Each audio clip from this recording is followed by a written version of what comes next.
নমস্কার বন্ধুরা, সকলে নিশ্চয়ই ভালো আছেন, সুস্থ আছেন। আজকে যে রেসিপিটা আপনাদের সাথে শেয়ার করব সেটা কিন্তু ঘরে থাকা একটা উপকরণ দিয়ে তৈরি হয়ে যাবে আর দারুণ স্বাদের একটা রেসিপি। ভাপা তো অনেক রকমেরই খেয়েছেন, আজকে যে ভাপাটা তৈরি করব সেটা কিন্তু স্বাদ হবে একদম অন্যরকম।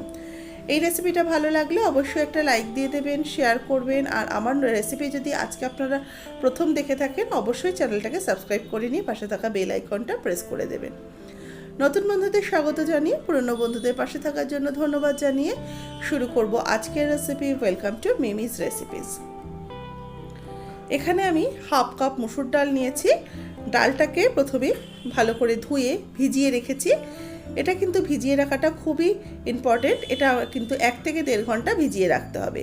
ভিজিয়ে রেখে ডালটাকে আমি বেটে নিয়েছি জল ছড়িয়ে। দেখুন ডালটা কিন্তু মিহি করে বাটিনি, একটু দানা দানা পর্যায়ে রেখে আমি বেটে নিয়েছি। এবার এই ডালটাকে একটা টিফিন বক্সের মধ্যে আমি নিয়ে নিলাম। এর মধ্যে দেব আমি কোচানো পেঁয়াজ। এখানে একটা মিডিয়াম সাইজের পেঁয়াজ কোচানো দিলাম। দিচ্ছি কাঁচা লঙ্কা কোচানো, 2-3টে কাঁচা লঙ্কা ছোটো ছোটো করে কাটা দিয়ে দিলাম। এর সাথে দেব নারকেল কোড়া। নারকেল কোড়া আমি দেব 2 চামচ, ফ্রেশ নারকেল কোড়া 2 চামচ দিয়ে দিলাম।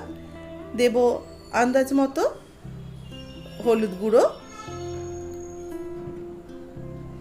আর দেব আমি এর সাথে স্বাদ মতো লবণ, আর সামান্য একটু চিনি অ্যাড করলাম। আর দেব সর্ষের তেল, কাঁচা সর্ষের তেল দিলাম 1 চা চামচ। এবার এই সমস্ত উপকরণকে একসাথে ডালের সাথে মিশিয়ে নেব।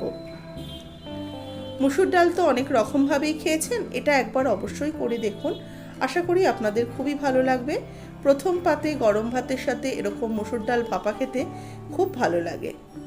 এবার মধ্যে 2টো চেরা কাঁচা লঙ্কা অ্যাড করে দিলাম, আর 1 চামচের মতো কাঁচা সর্ষের তেল ওপর থেকে ছড়িয়ে দিলাম। এবার টিফিন বক্সের ঢাকাটা বন্ধ করে দেব। দিয়ে আমি এটা প্রেসার কুকারে তৈরি করছি। প্রেসার কুকারে সামান্য একটু জল দিয়েছি, দেখুন জলের মধ্যে আমি টিফিন বক্সটা ঢুকিয়ে দেব। এবার এটার প্রেসার কুকারে ঢাকাটা আটকে আমি 3টে হুইসেল দেব। একদম সিমে রেখে 3টে হুইসেল দিলে কিন্তু খুব সুন্দরভাবে এটা তৈরি হয়ে যাবে।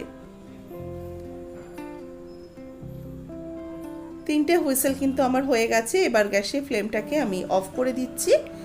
এটাকে এবার ঠান্ডা করে নিয়ে, প্রেসার কুকারটা একদম যখন ঠান্ডা হয়ে যাবে তারপরে এটা আমি বার করে নেব। ঠান্ডা হওয়ার পর টিফিন বক্সটাকে বার করে নিয়েছি। এবার খুলে দেখাচ্ছি, দেখুন মসুর ডাল ভাপে কিন্তু একদম তৈরি হয়ে গেছে। খুব সুন্দর একটা খেতে হয়, স্বাদ হয় দারুণ। গরম ভাতের সাথে অবশ্যই একদিন ট্রাই করুন। ভালো লাগলে লাইক করবেন, শেয়ার করবেন এবং নতুন বন্ধু হলে চ্যানেলটাকে সাবস্ক্রাইব করে নেওয়ার অনুরোধ রইল।